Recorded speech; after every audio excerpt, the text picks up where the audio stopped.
बिस्मिल्लाहिर्रहमानिर्रहीम। अस्सलाम वालेकुम नाज़रीन, प्रोग्राम आप देख रहे हैं 7 से 8 सना हाशमी के साथ। मुझे उम्मीद है कि आप तमाम लोग खैर खैरियत से होंगे। अभी जब तक मैं स्टूडियो आ रही थी तो इत्तलात यही है कि कराची के मुख्तलिफ इलाकों में हल्की और तेज़ बारिश का सिलसिला जो है वो जारी और सारी है, जिसकी प्रेडिक्शन महकमा मौसमियात गुज़िश्ता हफ्ते कर ही चुका था। लेकिन कराची का ये मंजरनामा, जिसका नोहा, जिसकी गिरिया और जारी पिछले कई दिहाइयों पर मुहित है, अगर मेरी बात पर यकीन नहीं आता तो मैं आपको 80 की दिहाई का एक ऐसा स्किट दिखाना चाहती हूँ। और फिर आज के ज़ाहिर हालात पर हमने बात करनी है। इंपॉर्टेंट शख्सियात हैं जिनको आज हमने दावत दी है, लेकिन अगर 80 की दिहाई में जाकर खड़े हो जाओ और अब जब हम ज़ाहिर है 2021 में खड़े हुए हैं तो क्या बदला है? शायद कुछ नहीं बदल सका। हालात और वाक़यात वैसे ही हैं। आज जो ये सड़कों का मंजरनामा है जिस पर यह बताया जा रहा है कि यहाँ पर कश्तियाँ चल गई, शाहराह फैसल पर कश्तियाँ चलानी चाहिए, यूसुफ गोड के अंदर जो तबाही फिरी हुई है, सुरजानी टाउन के अंदर लोगों का रहना मुहाल हो गया है। तो कहने का मकसद ये है, प्रोग्राम कर करके हम भी शायद थक गए हैं, लेकिन क्या करें कि जब तक ये मसाइल हल नहीं होते शायद हमने भी इसका पीछा नहीं छोड़ना। कराची के स्टेक होल्डर्स जो हैं वो पाकिस्तान की सियासी जमातें हैं जो दावा करती हैं कि कराची की बेहतरी के लिए उन्होंने काम करना है, लेकिन क्या हो रहा है? लेकिन 80 की दिहाई में इसी तरह की बारिशों पर एक स्किट था, वो मैं आपको दिखाना चाहती हूँ, और अगर आपको यादें ताज़ा ना हो तो फिर कहिएगा। ये सारी जो शहर की हालत ज़ार है इस पर हमने हमेशा ही बात की है, लेकिन आज मैंने जहमत दी है एडमिनिस्ट्रेटर कराची मुर्तज़ा वहाब साहब को कि वो हमसे ज़रा पहले बात करें और उनसे बात करेंगे। और ज़ाहिर है फिर मेयर कराची जो रह चुके हैं साबिक वसीम अख्तर साहब, उनसे भी हमने कहा है कि आज ज़रा वो भी हमें वक्त दें। फिर पाकिस्तान तहरीक इंसाफ जो कि दावेदार थी तब्दीली की कराची के अंदर, उनकी तब्दीली अगर मैं अपनी सिर्फ बात करूँ तो सोशल मीडिया पर ज़ाहिर है बहुत ज़्यादा हंगामा किया पाकिस्तान तहरीक इंसाफ ने। कल भी तमाम तर लोग, चाहे खुर्रम शेर ज़मान साहब हों, हलीम आदिल शेख साहब हों या दीगर शख्सियात, उन्होंने कहा कि जी पाकिस्तान पीपल्स पार्टी तो कुछ करने वाली नहीं है। लेकिन इस वक्त सिचुएशन कहाँ है, वो स्किट जो है वो मैं पहले आपको दिखाऊंगी ताकि आप ये जान सकें कि कराची की सूरत हाल में तब्दीली नहीं आई है। ये उसी तरह की सड़कें, नालों की सफाई, चीफ जस्टिस ऑफ पाकिस्तान जब शेम ऑन सिंध गवर्नमेंट कह रहे हैं तो वो भी बहुत तकलीफ दे है। जब ये बात हो रही है कि विफाक और सिंध दोनों ही एक डगर पर चल रहे हैं, दोनों ही पैसा कमाने की बात कर रहे हैं, तो जरा मुझे कहा जा रहा है कि सबसे पहले साबिक मेयर हैं वसीम अख्तर साहब, उनसे बात कर ली जाए तो फिर गुफ्तगू का सिलसिला आगे बढ़ाते हैं। वसीम अख्तर साहब अस्सलाम वालेकुम, बहुत बहुत शुक्रिया। इजाजत हो तो प्रोग्राम पास करें आपसे। वालेकुम सलाम। ठीक है वसीम अख्तर साहब, मैं ये जानना चाहती हूँ कि ज़ाहिर है ये इस कराची के आप भी दावेदार, लेकिन मैंने बिल्कुल इंट्रो में आगाज़ में कहा आपने कि ये गिरिया उजारी, ये नोहा खानी हम करते रहते हैं कि कराची में बारिश आती नहीं है कि मसाइल का एक अंबार खड़ा हो जाता है। फरमाइएगा कि इस वक्त जो बारिश हुई है और इसके बाद की जो सूरत हाल है, अगर आप मेयर कराची इस वक्त होते तो किस तरह से चीज़ों को बेहतर करते वसीम साहब? अनफॉर्चुनेट है, बहुत ये बदकिस्मती है ये कि अब लोग थक गए हैं कराची के। जब भी अगर मैं आपके तवज्जो से आवाम को बताना चाहूँ कि सूबाई बजट या रेवेन्यू की जब बात होती है और उसमें कराची के जायज़ हक देने की बात होती है, उसकी बजाय जायज़ हक देने की बजाय जब कराची की सर्विसेज का मामला आता है कि कराची की जो मसाइल हैं, तो बदकिस्मती से सूबाई हुकूमत जो है वो इस किस्म के भोंडे इक़दामात जारी करती है कि इस पे टैक्स लगा दो, उस पे टैक्स लगा दो। वफाकी हुकूमत आती है, वो चंदा जमा करने लगती है कराची से। हालांकि जो हालात हैं यहाँ, जो हाल कराची का हो चुका है, जिस मुश्किल से यहाँ के लोग जिंदगी गुजार रहे हैं, कोरोना इंक्लूडिंग कोरोना, कारोबार और नौकरियां और बहुत सारे मसाइल हैं, इसमें तो गवर्नमेंट को रिलीफ देना चाहिए, टैक्स माफ करना चाहिए। यहाँ प्लानिंग हो रही है कि और टैक्स लगा दिया जाए।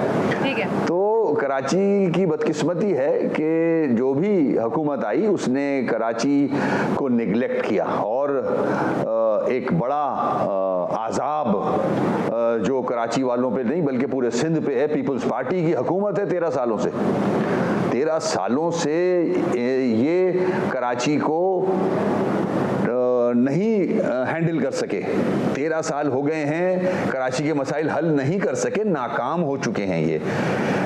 ये ना कर सकते हैं कराची को हैंडल, साबित हो रहा है ये, चाहे वो चीफ जस्टिस के रिमार्क्स हो, चाहे वो कराची के हालातों, अंदरूनी सिंध के हालातों, टोटल नाकाम हो चुके हैं ये, स्पेशली कराची को हैंडल करने में। तो सबके सामने है ये।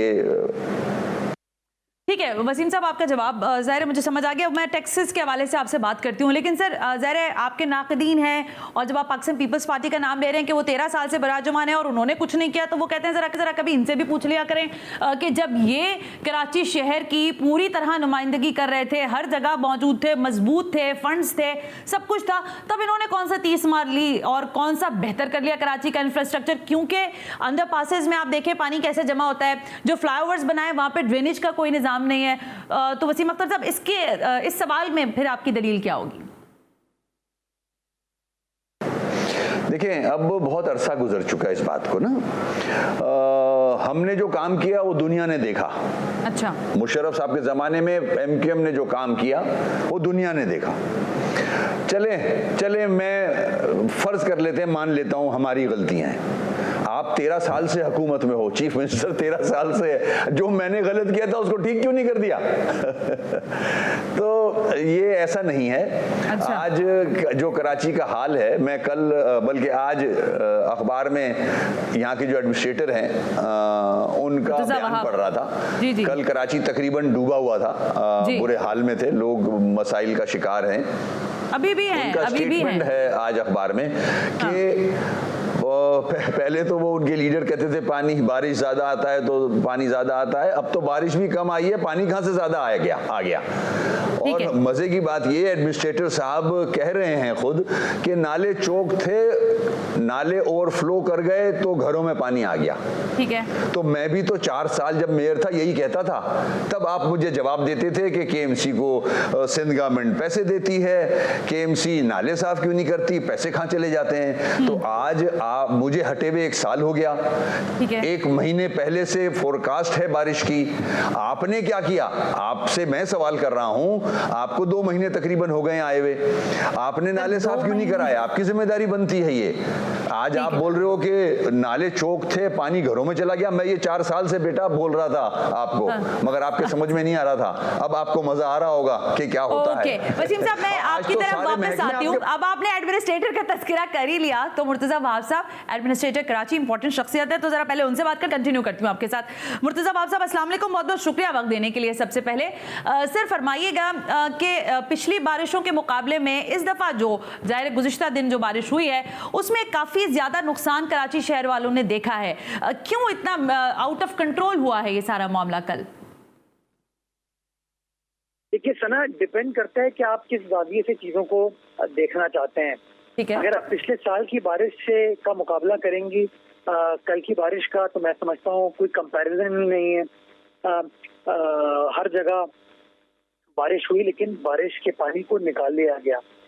2-3 जगहें थी जहाँ पर चोकिंग पॉइंट आए। एक जो है वो आपका नागन चौरंगी है, जहाँ पर प्रॉब्लम आई, और हम बार बार कहते रहे कि नागन चौरंगी तो प्रॉब्लम ग्रीन लाइन का स्ट्रक्चर है, जिसकी वजह से ये पानी ब्लॉक होता है। और मैं खुद कल जब नागन चौरंगी में था, सना, मैं जिम्मेदारी के साथ कहता हूँ, कुछ मीडिया के दोस्त भी हमारे साथ थे, वो नजर आ रहा था जब आप नागन चौरंगी के फ्लाईओवर पर खड़े होते हैं तो जो नागन से सखी हसन का रास्ता है वो बिल्कुल क्लियर था, लेकिन जो सखी हसन से नागन का रास्ता था उसमें तकरीबन कोई 2.5 से 3 फीट पानी था। यानी कि पानी जो पहाड़ों की तरफ से न्यू कराची, नॉर्थ कराची और सखी हसन की तरफ से आ रहा था, वो पानी क्रॉस नहीं हो पा रहा था। क्रॉस किसकी वजह से नहीं हो पा रहा था? बीच में क्या ऐसा बैरियर है? वो बैरियर ग्रीन लाइन का स्ट्रक्चर है। हम बार बार कहते रहे कि ग्रीन लाइन की इंतजामिया को अपने बीच के स्ट्रक्चर में से, जहाँ उन्होंने 2 छोटे से पाइप निकाले हैं, उन पाइप्स को रिप्लेस करके 2 बड़ी कंडुइट्स डालने की जरूरत है, बॉक्स ड्रेन डालने की जरूरत है। बट लोग मानते नहीं है। बाहर क्या है, जब हम कल वहाँ पहुंचे, कल हमने वहाँ पर हंगामा किया, मैंने इंतजामिया को बोला कि अगर ग्रीन लाइन वाले कोऑपरेट नहीं करते तो आप हिस्से को तोड़ दीजिए और अपनी लाइन को निकालिए। मैंने देखा है, वो टूटा हुआ चलाइएगा, मेरे पास है फुटेज, वो बिल्कुल ठीक कह रहे हैं आप।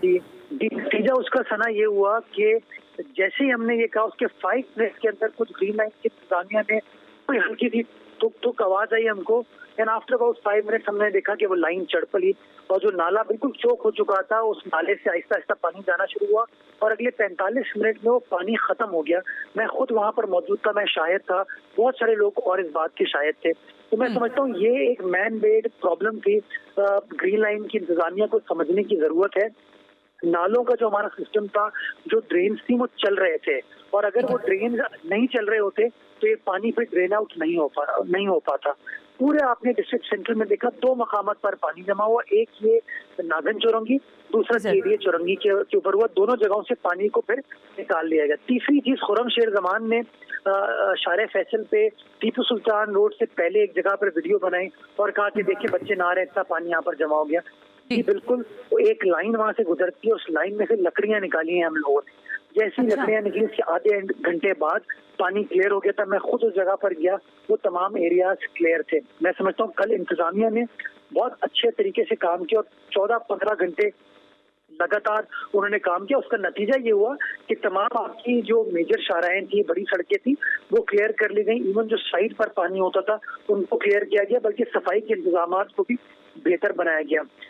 कुछ जो नशेबी एरियाज हैं, जो पुराने जैसे यूसुफ गोट है, वहां पर कल पानी जमा हुआ, लेकिन अगेन इसी इंतजामिया ने उस पानी को वहां से निकाला। उसकी वजह ये कि अभी तक वहां पे ड्रेन का काम कंप्लीट नहीं हुआ, वहां पे तरक्याती काम चल रहे हैं। तो ये तमाम चीजें जिनको तनकीद करनी है, मैं समझता हूँ सना वो तो मेरी आपकी बात करने पर भी तनकीद कर लेंगे, वो हर चीज के ऊपर तनकीद कर सकते हैं। लेकिन इम्पोर्टेंट चीज ये मैं बार बार कहता रहा हूँ कि जो इंतजामिया है वो मुतहर्रिक रहेगी, इंतजामिया सड़कों पर मौजूद होगी, चाहे केएमसी हो, डीएमसी हो, वाटर बोर्ड हो, सॉलिड वेस्ट हो, आपके डीसी ऑफिस की इंतजामिया हो, वो तमाम लोग सड़कों पर नजर आएंगे। और आपने कल की बारिश में भी देखा कि बशमूल मेरे ये तमाम लोग सड़कों पर मौजूद थे। ये बाकी लोग जो पॉलिटिकल पॉइंट स्कोरिंग करते हैं, आपने देखा ये आए, वीडियो बनवाई, फोटो खिंचवाई, 5 मिनट बाद ये लोग चले गए। ये कहीं नजर नहीं है। नजर आई तो हुकूमती अमला नजर आया, वो हमारे वर्कर्स नजर आए जिन्होंने आखिर में उन तमाम एरियाज को क्लियर किया। तो मैं इन तमाम लोगों से बात करना चाहूंगा, कहना चाहूंगा कि कब तक पॉलिटिकल पॉइंट स्कोरिंग करेंगे इन चीजों पे। जब इस्लामाबाद की बारिश में इस्लामाबाद के 2 दिन सेक्टर्स तबाह हो जाते हैं, तो क्या मैं वहां जाकर तस्वीरें खिंचवाता हूँ? क्या मैं वहां जाकर वीडियो बनाता हूँ कि इमरान खान साहब की हुकूमत फेल हो गई? जब सियालकोट, लाहौर, एबटाबाद, पेशावर में ये चीजें होती हैं तो मैं इस तरह की हरकतें करता हूँ वहां जाके। अभी पिछले दिनों न्यूयॉर्क के अंदर आपने देखा था, पूरा न्यूयॉर्क का निजाम पैरालाइज हो गया था बारिशों की वजह से। क्या वहाँ की ऑपोजिशन की जमातों ने जाके इस तरह की चीजें की कि वहाँ के गवर्नर फेल हो गए या वहाँ सदर फेल हो गए? तो खुदारा इन लोगों को इस मेंटालिटी से बाहर निकलना पड़ेगा। मैच्योरिटी के शो करनी चाहिए, अग्री विद दैट। मैच्योरिटी होनी चाहिए। मुर्तज़ा ज़ाहिर आप जब इतनी इंपॉर्टेंट बात कर रहे हैं तो मैं इंटरप्ट नहीं करना चाह रही थी, लेकिन एक सवाल मेरे जहन में आप ही की गुफ्तगू से आया। ये बात ज़ाहिर जब भी ये बात बारिश होती है तो ये वाले मसले हमेशा डिस्कस होते हैं, लेकिन सब अब ये बात कर रहे हैं कि सिंध गवर्नमेंट को हम तो चलें, हमें छोड़ दें, सियासी जमातें कह रही हैं आप हमारी बात ना करें, लेकिन सुप्रीम कोर्ट ऑफ पाकिस्तान कह रही है कि सिंध हुकूमत काम नहीं कर रही और वफाकी हुकूमत भी नहीं कर रही, और सिंध हुकूमत को उन्होंने कहा कि शेम ऑन यू सिंध हुकूमत। तो ये वाली जो रिफ्लेक्शंस हैं जी, मैं उस दिन कमरे अदालत में मौजूद था और मेरे सामने ये बात की गई, और ये बात उन्होंने सिंध हुकूमत के बारे में भी की और वफाकी हुकूमत के बारे में भी की, दोनों के बारे में की। बिल्कुल दुरुस्त। मीडिया पे हाईलाइट जो है वो सिंध हुकूमत वाली चीज हो गई, लेकिन मैंने दोनों का नाम लिया कि दोनों हुकूमतों को कहा गया। बिल्कुल, आई एम वेरी ग्रेटफुल। तो इसका ना दोनों हुकूमतों के बारे में बात की ना, लेकिन फिर भी ये जो पीटीआई के कार्टून घूमते हैं ना, ये क्या कहते हैं कि सिंध हुकूमत के बारे में चीफ जस्टिस साहब ने कह दिया। वो भाई जरा सुनो, चीफ जस्टिस साहब ने आपकी हुकूमत के बारे में क्या कहा, आपके अटॉर्नी जनरल साहब भी वहां पर मौजूद थे, लेकिन उसके बारे में कोई बात नहीं करेगा। लेकिन हैविंग सेड दैट, मैं समझता हूँ चीफ जस्टिस साहब की वो जो बात थी वो गैर मुनासिब थी, गैर मुनासिब थी। मैं बड़े एहतराम के साथ कहना चाहूंगा, मैं आपके टीवी प्रोग्राम पे खड़े होकर कह सकता हूँ कि किसी साइल से जो कि अदालत का दरवाजा खटखटाता है उससे जाके पूछें वो आजकल पाकिस्तान के अदालती निजाम के बारे में क्या कहता है। जिनके केसेस सालों साल अदालत के अंदर इल्तिवा का शिकार है, जिनको इंसाफ नहीं मिलता, क्या वो इस तरह की बात करते हैं? क्या उसके ऊपर मेरे लिए मुनासिब होगा कि मैं कमरे अदालत के बाहर खड़े होकर इस तरह की बातें करना शुरू कर दूं? मैं समझता हूँ ये गैर मुनासिब चीजें हैं। आप बैरिस्टर हैं मुर्तज़ा, और बिल्कुल हमें अंदाजा है कि आप जिन चीजों की तरफ इशारा कर रहे हैं मुझे बिल्कुल अच्छी तरह इदराक है, लेकिन मुर्तज़ा मैं इशारा नहीं कर रहा हूँ, मैं कैटेगोरिकली कह रहा हूँ। मेरे लिए बहुत आसान है कि मैं खड़ा होकर कह दूं कि इस मुल्क की अदालतों में पाकिस्तानियों को इंसाफ नहीं मिल रहा है। आपको भी पता है 10-10, 12-12 साल लोगों के केसेस इल्तिवा का शिकार होते हैं, लेकिन हम इस तरह की बात करते हैं नहीं। क्यों? क्योंकि हम अदालतों का एहतराम करते हैं। उसी तरीके से अदालतों को भी हुकूमतों का एहतराम करना चाहिए। अगर इदारे एक दूसरे के बारे में इस तरह के कमेंट्स करना शुरू करते हैं तो मैं समझता हूँ ये गैर मुनासिब चीज होगी। दूसरी मैं एक और चीज आपको बताना चाहूंगा, उस दिन सिंध हुकूमत का कसूर क्या था। सिंध हुकूमत ने चीफ जस्टिस ऑफ पाकिस्तान से सुप्रीम कोर्ट को ये इल्तिजा की कि जो बहरिया टाउन केस के अंदर सूबाई सिंध की आवाम के पैसे सुप्रीम कोर्ट में जमा है, वो पैसे, उनमें से आप इतने पैसे हमारे हवाले कीजिए ताकि ये जो गुज्जर नाला, औरंगी नाला, महमूदाबाद नाला के अफेक्टीज हैं, इनके लिए हम ऑल्टरनेट अकोमोडेशन अरेंज कर सकें, इनके लिए कुछ सोसाइटी डेवलप कर सकें ताकि आप इनको इज्जत से किसी जगह पर मुंतकिल कर पाए। हमने सिर्फ ये कहा था कि हमारे पैसे जो सुप्रीम कोर्ट में पड़े वो पैसे हमें दे दें ताकि हम अपनी आवाम के ऊपर खर्च कर सकें। इस बात में मुझे बताइए इस रिक्वेस्ट में क्या गैर मुनासिब चीज है। मैंने वफाकी हुकूमत के बजट से तो पैसे नहीं मांगे, मैंने अमेरिका से तो पैसे नहीं मांगे। पैसे तो जो मेरा पैसा, मेरी आवाम का, मेरे सूबे का पैसा पड़ा हुआ है सुप्रीम कोर्ट में, उस पैसे में से अपना शेयर मांगा है। तो अगर ये इतनी गैर मुनासिब चीज है कि इस मुआशरे में हम अपना हक भी ना मांग सके और जब हम हक मांगे तो हमें जवाब में कह दिया जाए शेम ऑन यू, तो ये गैर मुनासिब चीज है। ठीक मुर्तज़ा, आपका कमेंट आया और बड़ा ब्रीफली आपने बता भी दिया है। मुर्तज़ा साहब, मैं सिर्फ लेकिन आपसे ये पूछना चाहती हूँ क्योंकि ज़ाहिर है पूरा शहर और पूरे शहर के कस्टोडियन और पूरे सिंध के कस्टोडियन आप हैं। सर, एक जानिब तो आप लोग ज़ाहिर कंजर्वेटिव टैक्स जो है वो लगवाने जा रहे हैं, फायर टैक्स भी है, दूसरी जानिब अब आप ये कह रहे हैं कि सॉलिड वेस्ट मैनेजमेंट जो है वो भी आपके गैस के बिलों में एक टैक्स आयद करने जा रही है जिससे आपके शहर का कचरा उठाया जाएगा। तो मुर्तज़ा साहब, आप इस शहर के बेटे हैं, शहर का दर्द आपसे अच्छा कोई नहीं जानता होगा। आपको लगता है कि इस शहर में इतनी सकत मौजूद है कि वो मजीद टैक्स अदा करे? देखिए, दो इसमें डिफरेंट चीजें हैं। ये जो केएमसी का टैक्स है वो कोई नया टैक्स नहीं है, वो कोई इजाफी टैक्स नहीं है, वो पहले से लगा हुआ है। सिर्फ डिफरेंस ये है कि केएमसी ने फैसला ये किया कि बजाय इसके वो टैक्स सना हाशमी कलेक्ट करें या मुर्तजा वहाब कलेक्ट करें, अब ऐसा नहीं होगा। वो एक प्रॉपर इदारा कलेक्ट करेगा और इदारा कलेक्ट करके केएमसी के अकाउंट में वो पैसों को मुंतकिल करेगा। ये कोई नई चीज नहीं की जा रही जिसके ऊपर पीआई वाले बहुत प्रोपेगेंडा कर रहे हैं। ये पुराना टैक्स है जो कि मुस्तफा कमाल साहब के जमाने में सबसे पहले लगा था। एमकेएम वाले भी कह रहे हैं, मुर्तजा साहब, एमकेएम वाले भी कह रहे हैं कि हम एहतजाज करेंगे और ये गुंडागर्दी नहीं चलेगी यहाँ पर।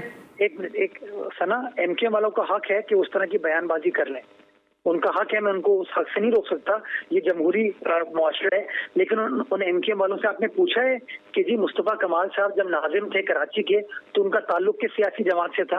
वसीम अख्तर साहब के 4 साल दौरे हुक्मरानी में जब वो केएमसी के इंचार्ज थे, कराची के इंचार्ज थे, तो क्या उन 4 सालों में ये टैक्स नहीं लगा हुआ था? क्या वसीम अख्तर साहब ने हर साल इस टैक्स को इकट्ठा नहीं किया? मैं तो सिर्फ फर्क ये कह रहा हूँ कि बजाय इसके वो पैसे मेरी जेब में जाएं, वो किसी की जेब में नहीं जाने चाहिए, वो केएमसी इदारे की जेब में जाने चाहिए, इदारे के अकाउंट में जाने चाहिए। ये लोग खाम इसके अंदर पॉलिटिकल पॉइंट स्कोरिंग कर रहे हैं। इनसे जरा पूछ लीजिएगा आप, जो एमकेएम का दोस्त क्रिटिसाइज करता है इस चीज को, उससे पूछिएगा कि क्या मुस्तफा कमाल साहब के जमाने में और क्या वसीम अख्तर साहब के जमाने में ये टैक्स लगा हुआ था या नहीं लगा हुआ था, और क्या उस जमाने में केएमसी इसको इकट्ठा कर रही थी या नहीं कर रही थी। अगर आपको जवाब मिले कि हाँ इकट्ठा कर रही थी तो प्लीज उनको कहिएगा कि आप बेजा क्रिटिसिज्म कर रहे हैं, बेजा तनकीद कर रहे हैं, और इस तनकीद से हमें बाहर निकलने की जरूरत है अगर हम चाहते हैं कि हम अपने शहर के मामलात को ठीक करें। नंबर 1। नंबर 2, सना, मैंने तो कहा है कि वो वफाकी इदारे जो शहर में काम करते हैं उनको भी कानून के मुताबिक एक टैक्स पे करने की जरूरत है। और मैंने पिछले दिनों जो प्रेस कॉन्फ्रेंस की थी, मैंने आपको बताया था, तमाम सुनने वालों को बताया था कि केपीटी के अपने कानून के शिक्ल नंबर 28A के तहत केपीटी को म्यूनिसिपल टैक्स इकट्ठा करना है और इकट्ठा करके वो केएमसी को जमा कराना है। बदकिस्मती के साथ 2009 से लेके आज तक केपीटी ने केएमसी को वो पैसे नहीं दिए और तकरीबन 1 अरब रुपए की आउटस्टैंडिंग है केपीटी की जानिब से। तो मैं तो केएमसी का हक अदा कर रहा हूँ, मैं तो केएमसी का मुकदमा लड़ रहा हूँ कि अगर केएमसी के पास इख्तियारात होंगे, उनके पास पैसे होंगे, तो मुर्तजा वहाब तो आर्जी तौर पर आया है, 6 महीने में चले जाएगा, उसके बाद तो इंशाल्लाह इलेक्टेड मेयर आएगा। अब वो एमकेएम का मेयर है, पीटीआई का, peoples party, Jamaat Islami, PSP, किसी भी सियासी जमात का है, जब वो मेयर आएगा तो उसके अकाउंट में वो पैसे पड़े होंगे जो कि वो कराची की बेहतरी के ऊपर खर्च कर सकता है। तो अब हमें फैसला करना है कि क्या हम चाहते हैं कि हम वसीम अख्तर साहब की तरह गलत बयानी करते रहे, अपने हाथ फैलाते रहे और कहते रहे मेरे पास इख्तियारात नहीं है, गलत बयानी करते रहे, या हम इज्जत के साथ जो अपना हक है वो हक लें और हक को कराची की खिदमत के लिए, कराची की फलाह बहबूद के लिए खर्च करें। ठीक मुर्तज़ा साहब, thank you very much. Administrator Karachi Murtaza Wahab हमसे खुसूसी तौर पर बात करें। मुझे एक ब्रेक लेने का कहा जा रहा है। साबिक मेयर कराची वसीम अख्तर भी हमारे साथ ही हैं, जरा उनसे भी जवाब लेंगे और फिर पाकिस्तान तहरीक इंसाफ से भी कि क्या ये ज़ाहिर है जो मंजरनामा बता रहे थे मुर्तज़ा साहब कि इस तरह सड़कों पर आकर वावेला करने से काम नहीं होगा, आपने ग्राउंड रियलिटी चेक करने की शायद ज़रूरत है। Right after this break you watching 7 से 8।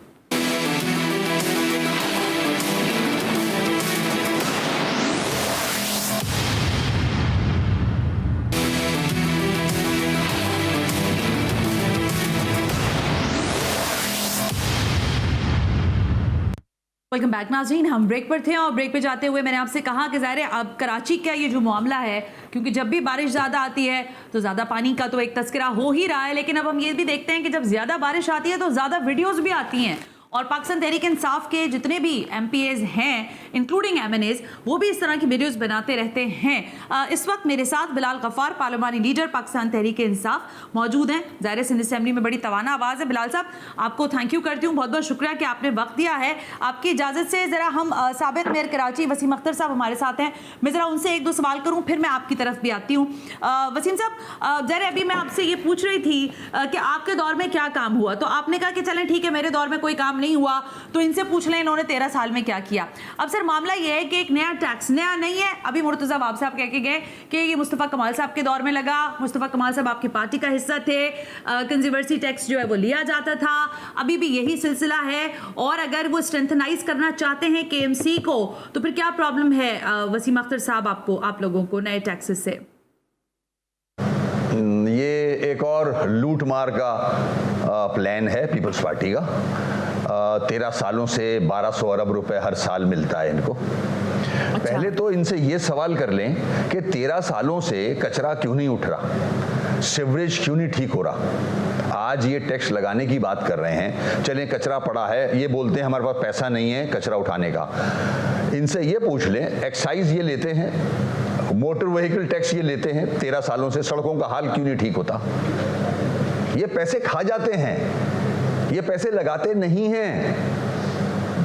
ये गलत बोला जा रहा है, आवाम को लूटने की प्लानिंग है। आपके पास मोटर व्हीकल टैक्स आता है, एक्साइज, आपके पास प्रॉपर्टी टैक्स आता है, KMC के जितने भी टैक्स होते हैं वो सब ये कलेक्ट करते हैं। ऑक्ट्रॉय के पैसे आते हैं, 61 बिलियन ड्यू है KMC का सिंध गवर्नमेंट के ऊपर। सेस इनको देना है, 13 सालों से ये सेस नहीं दे रहे KMC को। 7.5 अरब रुपया के इलेक्ट्रिक की तरफ निकलता है KMC का, उसका क्या बनेगा। जिसकी तरफ पैसा निकलता है उसी को आप कह रहे हो कि टैक्स कलेक्ट करना शुरू कर दो। तो ये फेल हो चुके हैं, नाकाम हो चुके हैं, ये सिर्फ मुख्तलिफ तजुर्बात कर रहे हैं। सवाल ही पैदा नहीं होता कि कराची वाले अब इनको टैक्स दें। टैक्स ऑलरेडी इनको मिलता है, वो उस पैसे का पहले हिसाब दें कि कचरा क्यों नहीं उठता। जब 2013 में ये एक्ट बना उसके बाद से आपने क्या किया कराची के साथ, वो कचरा कैसे उठता था। सॉलिड वेस्ट मैनेजमेंट बोर्ड को आप जिनके साथ कॉन्ट्रैक्ट किए थे चाइनीज कंपनी के साथ, उनको आप पैसे कैसे देते थे। आज आप कह रहे हैं आपके पास पैसे नहीं है। आप पहले आवाम को कराची की बताएं कि पैसे जाते कहाँ हैं। फिर एक और चीज बताऊं आपको मैं, कराची जो टैक्स देता है, कराची का टैक्स कराची पे लगना चाहिए। आपने 13 सालों में कोई ऐसा इकदाम किया कि लाड़काना का टैक्स लाड़काना पे लगे। लाड़काना तो टैक्स देता ही नहीं है, दादू टैक्स देता ही नहीं है, सांगड़ टैक्स देता ही नहीं है, सेवन टैक्स देता ही नहीं है। तो वहां से टैक्स लेते क्यों नहीं हो। ना प्रॉपर्टी टैक्स लेते हो, कोई टैक्स नहीं लेते, म्युनिसिपल सर्विसेज के टैक्स नहीं लेते। क्या कराची ने ठेका लिया हुआ है सबको पालने का, पूरे मुल्क को भी पाले और पूरे सिंध के जो ये दूसरे जिला है इनको भी पाले। और ठेका तो लिया हुआ है ना, ये कराची की जिम्मेदारी है। 96% से हुकूमत को जाता है, 65% विफाक को जाता है। सुई गैस की मद में या कि इलेक्ट्रिक की मद में अब कराची के लोग आपको टैक्स नहीं देंगे। इसके खिलाफ सख्त रेजिस्टेंस आएगी, सारी सियासी जमातें इसके खिलाफ हैं, ठीक है। कराची के ट्रेडर्स इसके खिलाफ हैं, कराची की आवाम इसके खिलाफ है। तो जहां से टैक्स कलेक्ट करते हैं वहां लगाएं उस टैक्स को। ठीक है वसीम साहब, आई गॉट योर पॉइंट। लेकिन वसीम अख्तर साहब देखिए, अब आपको किसी की शक्ल या हमें किसी की शक्ल अच्छी लग रही है नहीं लग रही, ये एक अलग बात है ना। यानी एडमिनिस्ट्रेटर कराची किसी की पसंद पर है, उतरते हैं पूरे या नहीं उतरते, ये अलग सवाल है। लेकिन बहरहाल वो कह रहे हैं, अभी मेरी उनसे बात हुई, उन्होंने कहा कि आप मुझे बताएं कि क्या जब जितनी दफा बारिशें हुई हमने क्या शहर को बेहतर नहीं किया पिछली बारिशों के मुकाबले में, और आज आप जहां खड़े हुए हैं तो सूरत हाल में बेहतरी आ रही है। वो कह रहे हैं कि मैं लोगों की तरह खड़े होकर मुख्तलिफ जगहों पर जाके फोटो सेशन नहीं करवाता, ना वीडियोस बनाकर वावेला करता हूं। तो अब एडमिनिस्ट्रेटर की शक्ल पर ना जाए, उनके काम पर जाए ना। मेरा ख्याल है ये इंपॉर्टेंट है वसीम साहब। देखिए, जहाँ तक आपने एडमिनिस्ट्रेटर की बात की, अल्लाह का शुक्र है, ऐसी कोई बात नहीं है। बहुत ही अच्छा इंसान है एडमिनिस्ट्रेटर, पढ़ा लिखा है, कोई बैगेज नहीं है। वरना तो पीपल्स पार्टी में अगर देखा जाए तो एक यही है एडमिनिस्ट्रेटर जो जिनको ये सामने कर देते हैं बेचारे को। मैं तो कहता हूँ उसका बेचारे का बारीक काम लगा दिया है इन्होंने एडमिनिस्ट्रेटर बना के। बारीक काम किसने लगाया? के लिए था नहीं, क्योंकि उसका एक्सपीरियंस, बैरिस्टर है वो, उसका एक्सपीरियंस कुछ और है। उसने खुद एक्सेप्ट किया है अखबार में, मैंने उनके स्टेटमेंट पढ़ा है कि मेरा एक्सपीरियंस नहीं है इस काम का, मगर मेरी नीयत साफ है। अब नीयत साफ से अगर ये कराची साफ हो रहा होता तो फिर क्या तो आप ही लोग ना कर लेते। लोकल बॉडीज के इलेक्शन का ताल्लुक है, बिल्कुल इलेक्शन कमीशन भी कह रहा है आइन की खिलाफ वर्जी हो रही है। 120 दिन में आपको इलेक्शन कराने हैं। आपने तो इतनी वायलेशन की है कि जब भी कोई हुकूमत खत्म होती है तो केयर टेकर आती है, फेडरल गवर्नमेंट खत्म होती है तो केयर टेकर आती है, प्रोविंशियल खत्म होती है तो केयर टेकर आती है। लेकिन ये एडमिनिस्ट्रेटर जो है, ये खत्म हुई तो आपने एक सियासी एडमिनिस्ट्रेटर लगा दिया। सर अभी आप तारीफ कर रहे हैं, अभी आप बुराई कर रहे हैं, समझ नहीं आ रहा वसीम साहब। अच्छा, मैं जरा बिलाल गफ्फार साहब से बात कर लूं, एक मिनट वसीम साहब। बिलाल गफ्फार साहब, ये शिकवा कर रही है सिंध हुकूमत कि देखिए आप लोगों के करने का तो कुछ काम रहा नहीं है। जिस रोज शेम ऑन सिंध गवर्नमेंट कहा गया, उस दिन शेम ऑन पाकिस्तान तहरीक इंसाफ भी कहा गया, और वो इस खातिर कहा गया कि अभी तक चीफ जस्टिस ऑफ पाकिस्तान को कुछ बेहतरी नजर नहीं आ रही। तो सर ये जो वीडियोस बनाते हैं खुर्रम शेर जमान साहब, अली मादिल शेख साहब और दीगर आप लोगों के लोग, तो सर ये वीडियोस बनाने के पीछे कौन सी साइंस है आप लोगों की? क्या इससे बेहतरी हो रही है? बिस्मिल्लाहिर्रहमानिर्रहीम। सना, थैंक यू, आपने मुझे मौका दिया। 40 मिनट का मैं आपके साथ लाइन पे हूँ। सॉरी सर, अभी आपने मुझे मौका दिया, ठीक है ना। वो आप अगर मुर्तजा आप मेरे साथ सामने होते तो उनसे मैं कुछ सवालात पूछता। जो सवालात आज मैंने सिंध असेंबली में पूछे तो उनके मिनिस्टर्स के पास तो कोई जवाब नहीं था। देखिए, हमारा as a member parliament Karachi की आवाम के रिप्रेजेंटेटिव हैं। हमें कराची की आवाम को सिंध की हुकूमत की कारकर्दगी दिखानी होती है और उनको जो उनके नाअहली है वो आवाम के सामने लाना हमारा फर्ज है। कल थोड़ी सी बारिश हुई और आपने देखा शारा फैसल का क्या हाल हुआ, डिस्ट्रिक्ट सेंट्रल का क्या हाल हुआ। और ये मुर्तजा वाब साहब कह रहे थे कि हमने 45 मिनट में यहाँ से पानी निकाल दिया, 1 घंटे में पानी यहाँ से निकाल दिया। तो Karachi needs a permanent and sustainable solution. ठीक है, ये फायर फाइटिंग होती है कि अगर कोई मसला हुआ तो उसमें जो कराची के दावेदार बने हुए हैं, मुर्तजा वाब, सन कोटा बने हुए हैं, और अब वो छोटू चीफ मिनिस्टर की तरह हर जगह घूमते रहते हैं। और एक नई चीज सीख गए कि जहाँ शारा फैसल या वो सड़कें जो अमूमन तौर पे थोड़ी सी बारिश हो, ज़्यादा बारिश हो, या कंटोनमेंट की सड़कें, एयरपोर्ट की सड़कें जो थोड़ी बारिश के बाद है ना बिल्कुल ड्राई हो जाते हैं, वहाँ पे वो है ना चक्कर लगाते रहते हैं और चौरंगी घूमते रहते हैं और बताते हैं कि ये देखें सही हो गया, सही हो गया। ये कह रहे थे कि हमारे सारे सीवरेज सिस्टम, ड्रेनेज सिस्टम सही है। मैं इनको बताना चाहता हूं कि महमूदाबाद में जो सबसे बड़ा सीवरेज ट्रीटमेंट प्लांट है TP2, वसीम अख्तर साहब मेरी अगर आवाज सुनते होंगे तो वो मेरी तायद करेंगे, वो अभी भी ब्लॉक पड़ा हुआ है, वो अभी भी चौक है। आपका जो कल शारा फैसल ब्लॉक हुआ वो उसकी वजह ये थी कि TP2 के आगे जो सारा जो पानी का फ्लो है वो चौक हुआ है। TP और टीपू एक साथ किया ना, तो मैं आपको बताऊं टीपू सुल्तान रोड पर भी बड़ा हालात बिगड़े हुए थे, लेकिन कोई नहीं गया सर वहां पर भी। और वो नाला जो टीपू सुल्तान से वो आगे महमूदाबाद आजम बस्ती से ये जो है ना जो सीवरेज ट्रीटमेंट प्लांट है TP2 वो बंद पड़ा हुआ है। अच्छा ये छोड़ें, मैं आज सवाल पूछा कि ये जो कराची ट्रांसफॉर्मेशन प्लान बना था, ग्रीन बसेस आ गई, अगले साल उसकी इनॉग्रेशन है, आप भी है ना उसमें मौजूद थी।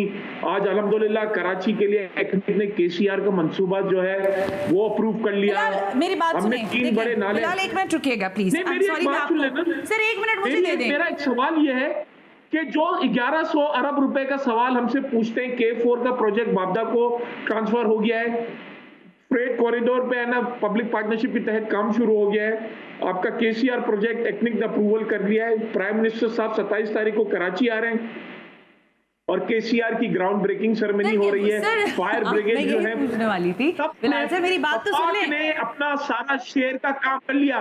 मुझे ये बताएं, जो कराची ट्रांसफॉर्मेशन प्लान को 1 साल हो गया, सिंध ने कौन से प्रोजेक्ट शुरू किए हैं, सिंध हुकूमत ने कौन से प्रोजेक्ट्स की ये जो कराची को बिलाल गफ्फार साहब पिंग पोंग की बॉल बनाया है ना सारे लोगों ने जो कराची को पिंग पोंग की बॉल बनाया ना, मेरा क्वेश्चन ये, और सॉरी टू से सर, लेकिन मैं तो वो बता रहा हूँ जो एक्चुअली कराची में वफाकी हुकूमत ने खर्च किया है। हमने एक्चुअली वफाकी हुकूमत ने जो खर्च किया है बिलाल गफ्फार साहब उस पर सर कर दी है। सर मेरी बात तो सुन लेना सर, जो आप लोगों ने जिन चीजों के फीते आप काट रहे हैं, चाहे वो ग्रीन बस लेकर आए हो 40 या दीगर, तो आपके नाकदीन कह रहे हैं कि तो नवाज शरीफ के सारे मंसूबे थे और आप अपने कंधों पर घोड़ी चढ़वा रहे हैं, तो ये तो नहीं होगा। अच्छा मुझे एक बात बताएं, अगर ये किसी और हुकूमत का अगर ये प्रोजेक्ट इनिशिएट था, 70% काम कंप्लीट था, तो ये पाकिस्तान तहरीक इंसाफ की वफाकी हुकूमत को क्रेडिट देना चाहिए कि उन्होंने इनकम्प्लीट प्रोजेक्ट्स को कंप्लीट किया। ये 2017 में प्रोजेक्ट कंप्लीट हुआ था। Congratulation to you and Pakistan Tehreek Insaf and the Karachi aims. Let me complete Sana, let me complete. और है ना 2017 में ये प्रोजेक्ट कंप्लीट होना था, फिर सिंध हुकूमत ने जिम्मेदारी ली थी कि हम बसेस लाएंगे, वो तो बसेस नहीं लाए। अब हम बसेस लाए, 40 बसेस आ गई हैं, नेक्स्ट फेज में 40 और आ जाएंगी और अगले 3 साल तक वफाकी बसेस को चलाएगा। अब आप ये कह लेंगे नवाज शरीफ की हुकूमत अगले 3 साल के लिए प्रोड्यूसर साहब मुझे कह रहे हैं मैं ब्रेक ले लूं। बिलाल गफ्फार साहब, मुझे पता है आपके पास बहुत सारा कुछ मवाद है बोलने के लिए, ब्रेक ले रही हूँ, ब्रेक से वापस आती हूँ। कराची का नौबनी जगह है, लेकिन ये सियासी जमातें क्या क्लेम कर रही हैं, ये सब आपके सामने मजीद रखेंगे right after this break. You watching साथ से आप।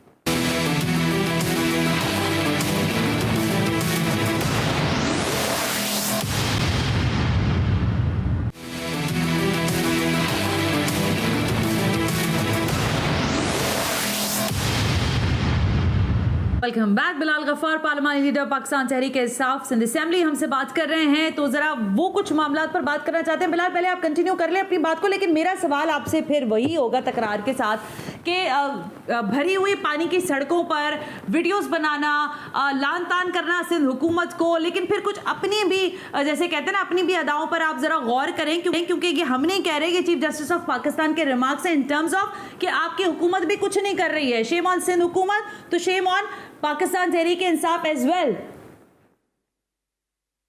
अच्छा सना, देखें मैंने पहले भी आपके प्रोग्राम में और दूसरे फोरम्स में बताता रहूं कि जब तक सूबा सिंध में फाइनेंशियल एम्पावर्ड बल्दियाती निज़ाम नहीं आएगा, इम्प्लीमेंटेशन ऑफ आर्टिकल 148 नहीं होगी, जिसमें 3rd tier of the government को आपका जो PFC अवार्ड नहीं होगा, कि जो आपको फेडरल से पैसा मिलता है सूबाई हुकूमत को, सूबाई हुकूमत से डिस्ट्रिक्ट गवर्नमेंट से नीचे आपके UC लेवल तक, तो तब तक आपके कराची में सस्टेनेबल सॉल्यूशंस नहीं होंगे। क्यों? डिस्ट्रिक्ट गवर्नमेंट्स के थ्रू सिंध गवर्नमेंट जो है वो डेवलपमेंट प्रोजेक्ट्स का इनिशिएट नहीं करती, और ये रोते हैं कि हमारे पास फंड्स नहीं है, हमारे पास पैसे नहीं है। अभी आप है ना सिंध गवर्नमेंट की वेबसाइट से ले जाएं, फाइनेंस की वेबसाइट पे इनको वफाक ने अपना जो शेयर देना था उससे तकरीबन 95% शेयर दिया, और ये अपना खुद टैक्स कलेक्ट नहीं कर सकते, और जो तकरीबन 350 अरब रुपए डेवलपमेंट स्कीम पे खर्च करना था उसका ये मुश्किल 50% जो है वो एग्जीक्यूट कर सके। तो serious question marks on their execution capability, and this shows कि कितनी इनकॉम्पिटेंट ये हुकूमत है। 13 साल से इनकी हुकूमत है। आप मुझे पूरे सूबा सिंध में एक UC बता दें कि जहाँ पे पीने को साफ पानी भी है, सैनिटेशन भी है, कचरा भी उठता है, ट्रांसपोर्टेशन सिस्टम भी है, एजुकेशन सिस्टम भी है, और प्राइमरी हेल्थ केयर की फैसिलिटीज भी हैं। कराची जैसे शहर में 60% लोगों के पास पीने को पानी नहीं है। कराची में तकरीबन मोर देन 50%